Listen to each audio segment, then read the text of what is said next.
అట్లయితే నీకు వెలుగు వచ్చింది అంటున్నాడు దేవుడు. నీకు వెలుగు వచ్చింది, లెమ్ము. పడుకొని ఉన్నావు, లేవాలి. చీకట్లో ఉన్నావు, వెలుగొచ్చింది. తేజరిల్లుము, మత్తు నుంచి మేలుకో.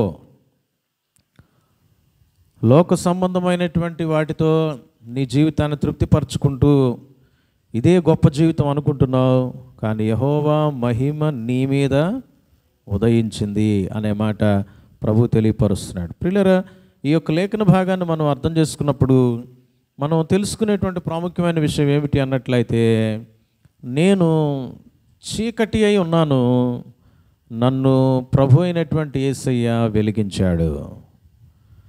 ప్రభు అయినటువంటి యేసయ్య నన్ను వెలిగించాడు అంటే యేసయ్యలో ఏముందమ్మా?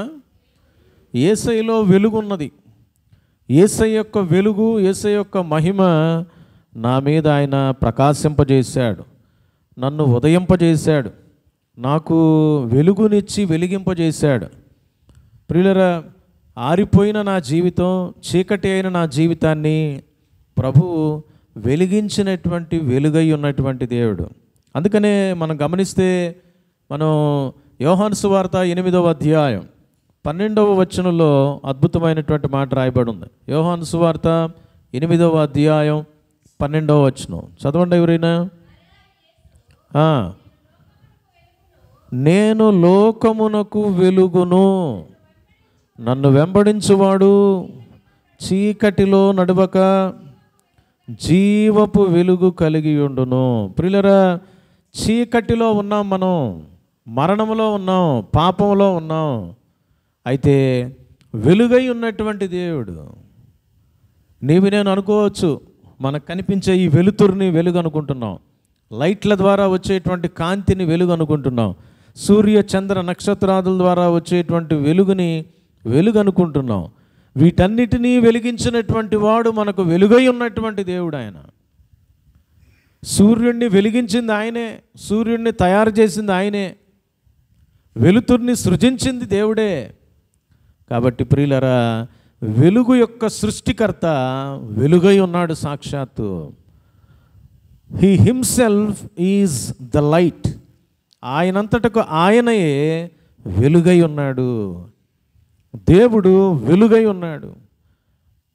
ఆయన ఎవరైతే వెంబడిస్తారో వారు చీకటిలో నడువక ఎలాంటి వెలుగును సంపాదించుకుంటారు అనంటే, జీవించే వెలుగును సంపాదించుకుంటారు.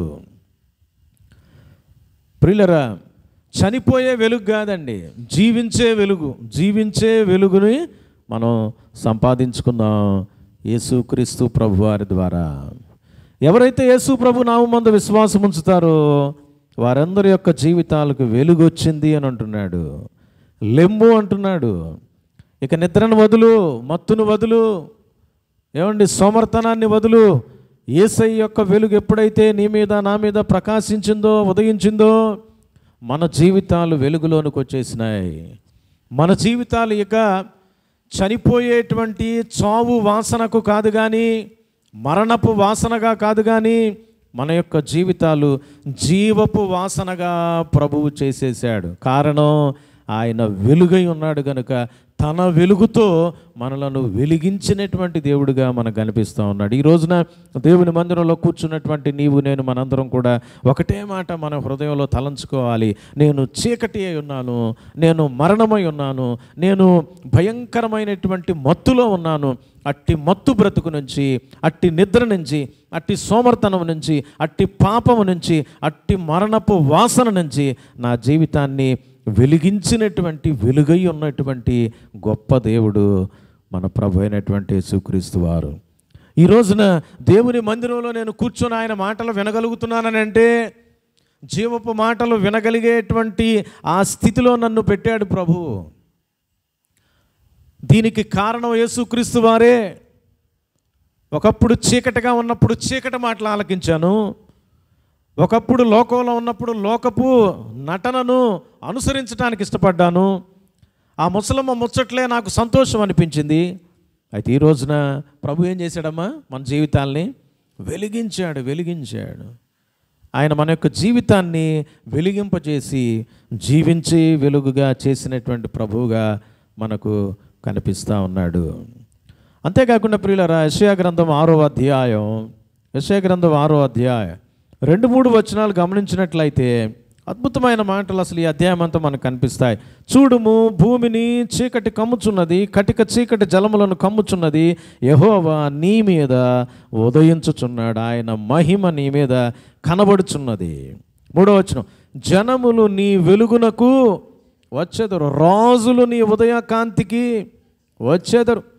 రాజుల దగ్గర డబ్బు ఉందనుకుంటున్నావేమో, ఐశ్వర్యం ఉందనుకుంటున్నావేమో, వాళ్ళు వెలిగింపబడాలి అంటే నీ నా వెలుగులోనికి రావాల్సిందే. నీకు నాకు ఉన్నటువంటి వెలుగేంటో తెలుసా? యేసయ్య అనేటువంటి వెలుగు.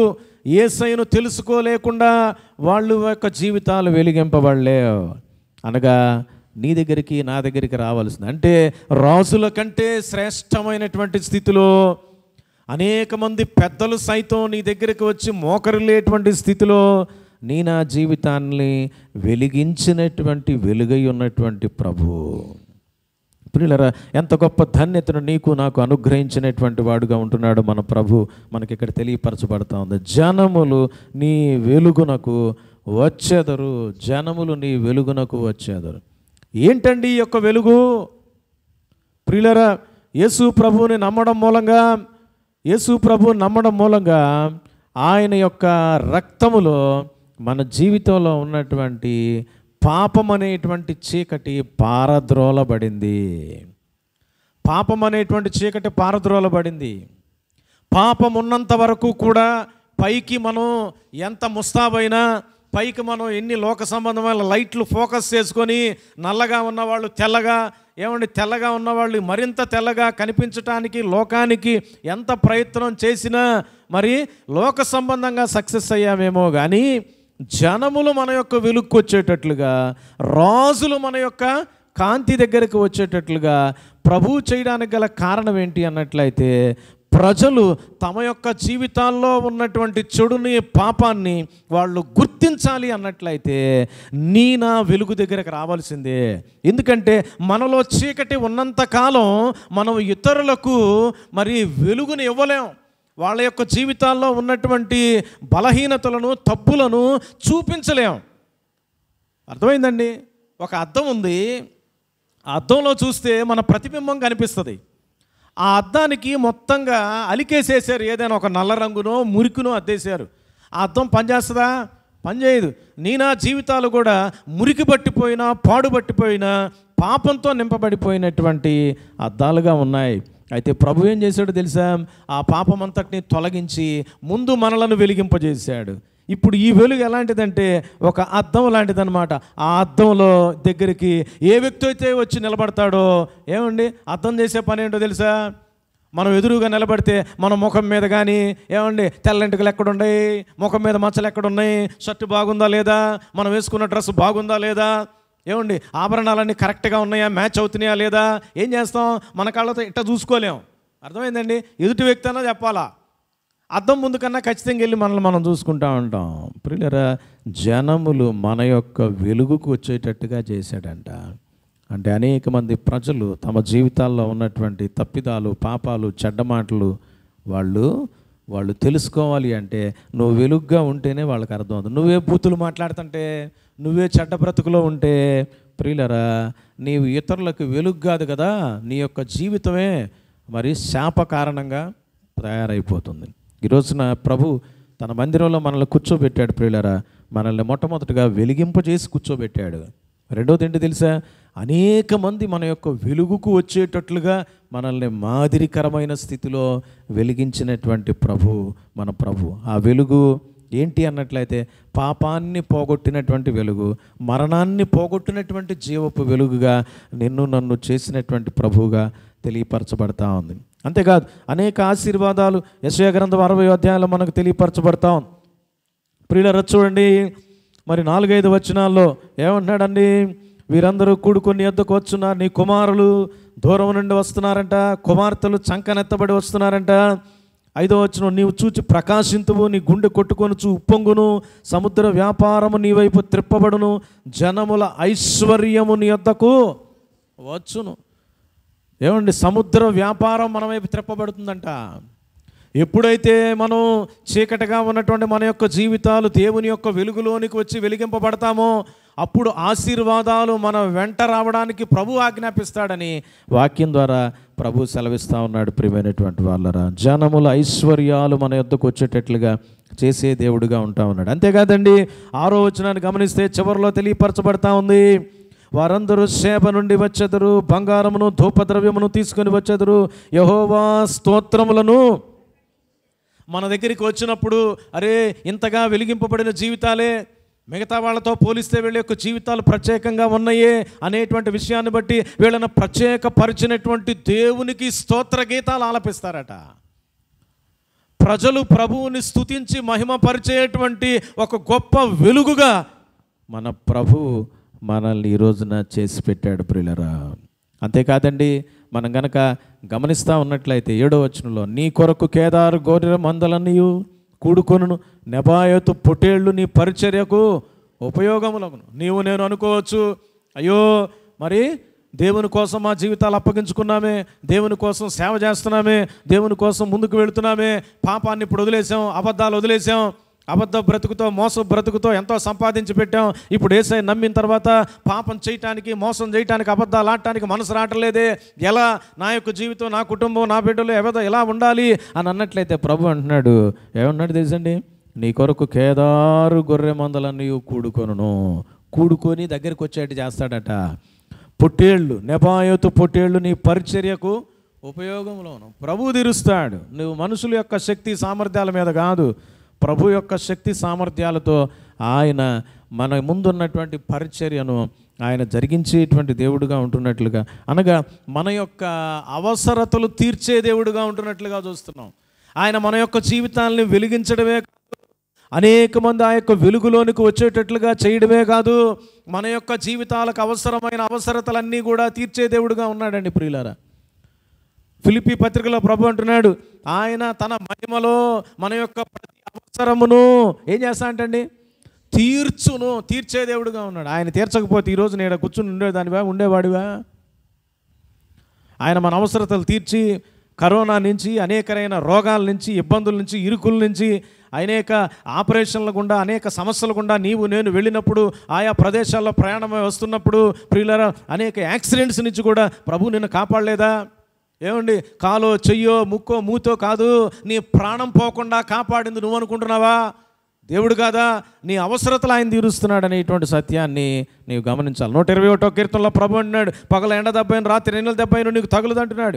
ఆయన నీ ప్రాణమును కాపాడును, నీ యొక్క సమస్త రాకపోకలందు యెహోవా నీకు తోడుగా ఉండును అనేటువంటి మాట తెలియపరిచి మన పక్షాన అది నెరవేర్చి ఈ రోజున కరోనా వంటి భయంకరమైన మహమ్మారిని తప్పించుకొని ప్రభు సన్నిధిలో మందిరంలో కూర్చొని ఆయన ఆరాధించే భాగ్యాన్ని నీకు నాకు ప్రభు ఇవ్వలేదా? ప్రియమైనటువంటి వాళ్ళరా, ఎంత గొప్ప వెలుగై ఉన్నటువంటి దేవుడో ఒక్కసారి ఆలోచన చేయండి ప్రియులారా. అంతేకాకుండా మనం కనుక యెషయా గ్రంథం 60వ అధ్యాయంలో చూడండి ప్రియులారా, తెలియపరచబడినటువంటి మాట 14వ వచనం మనం గమనించినట్లయితే చివరిలో తెలియపరచబడతా ఉంది. ఏంటంటే మొదటి నుంచి చదువుదాం. నిన్ను బాధించిన వారి సంతానపు వారు నీ ఎదుటికి వచ్చి, నిన్ను తృణీకరించిన వారు వచ్చి నీ పాదముల మీద. చూడండి ఇంకేమైందో చూద్దాం. యెహోవా పట్టణమనియు ఇశ్రాయేలు దేవుని పరిశుద్ధ దేవుని సియోన్ అనియు నీకు పేరు పెట్టబడును. ప్రియులరా, మన పేరును ప్రభు మార్చేస్తున్నాడు. దేవుని పట్టణం అనేటువంటి పేరు ఇచ్చేస్తున్నాడు. ఒకప్పుడు అండి పలానా కులం, పలానా గోత్రం, పలానా మతంలో నుంచి వచ్చామని. ఇప్పుడు మన మతము, మన కులము, మన యొక్క ఏమండి మన సమస్తం కూడా మన ప్రభు అయిన యేసయ్య అయి ఉన్నాడు. He is our identity.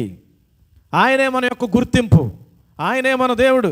ఇదిగో పలానా యేసయ్య యొక్క ప్రజలయ్యా వీళ్ళు, యేసయ్యను కొలిచే ప్రజలండి వీళ్ళు ఎవరనంటే నీ పేరు కనుమరుగైపోయింది. నా పేరుని కనుమరుగు చేసి దేవుని పేరు నీకు నాకు వచ్చేటట్లుగా చేసేసాయంట ప్రభు. ఎంత గొప్ప విషయం! ఈ రోజున ఇంత గొప్ప ఐడెంటిటీని, గుర్తింపుని ఇచ్చిన ప్రభువుని మనం మనసారా స్తుతించకుండా ఉండగలమా ప్రియులరా? అంతేకాదండి, 15వ వచనాన్ని గమనిస్తే, నీవు విసర్జింపబడుటను బట్టి, ద్వేషింపబడుటను బట్టి ఎవడునూ నీ మార్గమున దాటిపోవటలేదు. నిన్ను శాశ్వత శోభాతిశయముగాను బహుతరములకు సంతోష కారణముగాను చేసేదను. ఈ రోజున నిన్ను నన్ను ఆ విధంగా ప్రభు చేసేసాడండి. చీకట్లో ఉన్నప్పుడు దేవుడు తన బిడ్డలతో మాట్లాడుతున్నాడు. యెషయా గ్రంథం 60వ అధ్యాయంలో, ఈ రోజున ఒకప్పుడు నువ్వు చీకట్లో ఉన్నప్పుడు యేసయ్య నమ్మిన తర్వాత నిన్ను ఆయన రక్షించి ఆయన దేవుని యొక్క సంఘంలో మందిరంలో ఒక సభ్యుడిగా సభ్యురాలుగా ప్రభు ఏర్పాటు చేసి నిలువబెట్టాడు. ప్రియులరా, ఈ రోజున ప్రభు అంటున్నాడు, నిన్ను నన్నంట శాశ్వత శోభాతిశయముగా బహుతరములకు సంతోష కారణంగా చేస్తున్నాడంట. చేసేసాడు. ప్రియులరా, అనేక మంది తరాలకు మన కుటుంబంలో మన బంధువుల్లో మిత్రుల్లో ఉన్నటువంటి వాళ్ళందరూ కూడా నీవు ప్రభువుని తెలుసుకున్న దాన్ని బట్టి వాళ్ళు సంతోషించేటట్లుగా చేస్తాడు. మొదటగా వాళ్ళు వ్యతిరేకించిన, అయ్యో ఇంత గొప్ప అనుభవం, ఇంత గొప్ప సంతోషం, ఇంత గొప్ప పవిత్రమైన పరిశుద్ధమైన జీవితాలు వీళ్ళకు ఉన్నాయి అని చెప్పేసి వాళ్ళు నిజంగా సంతోషించేటట్లు చేస్తాడట ప్రభు. ప్రియులరా, 16వ వచనాన్ని గమనిస్తే ఏముందో చూడండి. యెహోవానగు నేను నీ రక్షకుడనియు బహు పరాక్రమ గల యాకోబు దేవుడనగు నీ విమోచకుడనియు నీకు తెలియబడినట్లు నీవు జనముల పాలు కుడిచి రాజుల చంటి పాలు. ప్రియులరా, జనముల యొక్క పాలు నీవు తాగుతావు అంటే ప్రజలు మనకు సేవ చేసేటట్లుగా ప్రభు చేస్తాడు. నువ్వు వెళ్ళిపోయి వాళ్ళ కాళ్ళ కింద ఉండాల్సిన పని లేదు. ప్రభు మనల్ని ఎలా ఉంచుతాడండి? అతి చిన్న ఉద్యోగంలో నీవు ఉన్నప్పటికీ కూడా నీ పై ఉన్నటువంటి అధికారులు నీలో ఉన్న విశ్వాసాన్ని బట్టి, నీలో పాపము లేని తత్వాన్ని బట్టి, నీవు యేసయ్యను నమ్మిన దాన్ని బట్టి నిన్ను హెచ్చిస్తారు, నిన్ను ఘనపరుస్తారు. ప్రియులరా, నీకు ఒక కీర్తిని తీసుకొని వస్తారు, నీకు సన్మానం చేస్తారు. ఎప్పుడో తెలుసండి, నీవు పాపాన్ని వీడి ప్రభువును హత్తుకొని జీవించినప్పుడు. ఈ రోజున నీవు ప్రభువుని హత్తుకొని జీవించి ఉన్న అనుభవంలోనే ఉన్నావు కదా. దేవుని మందిరంలో ఉన్నటువంటి నిన్ను నన్ను ప్రభు ఈ విధంగా చేశాడు. ఎక్కడ ఎవరు గుర్తించట్లేదేమో, అవసరం లేదు. ప్రభువు నిన్ను గుర్తించి జనములు ఎరిగేటట్లుగా చేస్తాడు. జనముల పాలు కుడిచి రాజుల చంటి పాలు త్రాగేది అంటున్నాడు ప్రభువారు. అంతేకాదు ప్రియమైనటువంటి వాళ్ళరా, గమనిస్తున్నట్లయితే అద్భుతమైనటువంటి విషయం ఏమిటి అన్నట్లయితే చూడండి ప్రియులరా, 19వ వచనాన్ని చదువుకుందాం. ఇక మీదట పగలు సూర్యుని ప్రకాశము నీకు వెలుగుగా ఉండదు, నీకు వెలుగిచ్చుటకై చంద్రుడు ఎకను, యెహోవాయే నీకు నిత్యమైన వెలుగవును, నీ దేవుడు నీకు భూషణముగా ఉండును. ప్రియమైనటువంటి వాళ్ళ అద్భుతమైనటువంటి విషయం 20వ వచనంలో కూడా తెలియపరుస్తున్నాడు. నీ సూర్యుడికను అస్తమింపడు, నీ చంద్రుడు క్షీణింపడు. ఎవరండి నీ సూర్యుడు నీ చంద్రుడు? మనం కళ్ళతో చూస్తున్న సూర్యుడు చంద్రుడు అనుకున్నారా? ఈ సూర్యుడు చంద్రుడు జనములందరి కోసం ప్రభు ఇచ్చాడు. అయితే యేసయ్య అనేటువంటి సూర్యుడు, యేసయ్య అనేటువంటి చంద్రుడు, యేసయ్య అనేటువంటి నక్షత్రాలు ఆయన నీవాడై ఉన్నాడు. నీ సూర్యుడు నీ చంద్రుడు క్షీణింపడు, ప్రకాశింపక మానడు, నీకు నిత్యము వెలుగుగా ఉంటాడు. నిత్యమైన వెలుగుగా నీవు నేను మార్చబడతాం. అట్టి మార్పులోనికి ప్రభు తీసుకొని వెళ్ళబోతూ ఉన్నాడు. ప్రయాణం ఎక్కడ సాగిందండి? ప్రారంభమైంది. చీకటి, పాపం, దుర్గంధం, భయంకరమైనటువంటి చెడుగు, మరి నిద్రమత్తు, సోమరతనంలో ఉన్నటువంటి మన యొక్క జీవితాల్ని ప్రభువు తన యొక్క వెలుగును మన మీద ప్రకాశింపజేసి, వెలుగై ఉన్నటువంటి దేవుడు నిన్ను వెలిగింపజేసి నీ వెలుగులోనికి అనేక మంది వచ్చేటట్లు చేసి తమ పాపాలు తప్పిదాలు తెలుసుకొని దేవుణ్ణి ఎరిగేటువంటి అనుభవంలోనికి తీసుకొని వచ్చి నిన్ను ఆశీర్వదించి శాశ్వత శోభాతిశయంగా నిన్ను నన్ను మార్చి బలపరిచి అనేక మందికి మాదిరిగా ప్రభు ఉంచి ఈ రోజున నిన్ను నన్ను ఎలా చేసేసాడో తెలుసండి? దేవునిలాగా మార్చేశాడు. నిత్యమైన వెలుగుగా ఉండేటువంటి దేవుడు ఎలా ఉంటాడో నిత్యమైన వెలుగుగా నిన్ను నన్ను మారుస్తానికి ఆయన సిద్ధంగా ఉన్నాడు. అట్టి అనుభవంలోనికి నిన్ను నన్ను ప్రవేశపెడతా ఉన్నాడు ప్రియులారా. అందుకనే 20వ వచనం తెలియపరచబడతా ఉంది మధ్యలో, యెహోవాయే నీకు నిత్యమైన వెలుగుగా ఉండును, నీ దుఃఖ దినములు సమాప్తములగును. ఇప్పటిదాకా అనేకమైనటువంటి దుఃఖాలు, బాధలు, ఇబ్బందులు, ఇరుకుల్లో నీవు ఉన్నావని బాధపడుతున్నావేమో. ప్రభు అంటున్నాడు, నీవు రక్షింపబడిన విధానాన్ని జ్ఞాపకం చేసుకో. ఎక్కడైతే పాపానికి అవకాశం ఇచ్చావో, మరలా ఎక్కడైతే నువ్వు లోకం వైపు చూస్తూ ఉన్నావో దాన్నంతా చూసి పరిశీలన చేసి నీ పాపాలు తప్పిదాలు ఒప్పుకొని విడిచిపెట్టి నా యొక్క రక్తంలో నా యొక్క వెలుగులో నీ యొక్క చీకటినంతా పారద్రోలు, నిన్ను ఏ విధమైన స్థితిలో నేను ఉంచాలని ఆశించానో ఆ విధమైనటువంటి స్థితిలోనికి నీకు తెస్తాను. నిత్యమైన వెలుగుగా నీ ఉంటావు. నీ దుఃఖ దినాలన్నిటినీ కూడా సమాప్తం చేస్తానంటున్నాడు. నీ జనులందరూ నీతిమంతులై ఉంటారు. నన్ను నేను మహింపరచుకున్నట్లు వారు నేను నాటిన కొమ్మగాను నేను చేసిన పనిగా ఉండి దేశాన్ని శాశ్వతంగా స్వతంత్రించుకుంటారని ప్రభు వాగ్దానం చేస్తున్నాడు. ఈ ఉదయకాల సమయంలో ప్రియమైనటువంటి వాళ్ళరా, వెలిగింపబడ్డావా? వెలిగింపబడితే ప్రభు చేసిన కార్యాలు ఒక్కసారి గమనించి ఆయన ఎంత గొప్ప దేవుడై ఉన్నాడో తెలుసుకుని ఆయన ఆరాధన చేయి. ఇంకనూ నువ్వు వెలిగింపబడకుండా చీకటిగానే నీ బ్రతుకు కొనసాగుతూ లోకంలో కంటిన్యూ అవుతామంటే ఒక్కసారి ప్రభు నీ కోసం పడిన కష్టాన్ని, ప్రభు నీ కోసం చేసిన త్యాగాన్ని, కలువరి సిలువలో ఆయన అప్పగించుకున్నటువంటి విధానాన్ని ఒక్కసారి గమనించి, ఇక్కడ తెలియపరచబడినటువంటి మాటలను గమనించి మరి ప్రభు వైపు తిరుగుదామా? ప్రభు వైపు తిరగటమేనండి ఆరాధన అంటే, ప్రభు వైపు చూడటమేనండి ఆరాధన అంటే.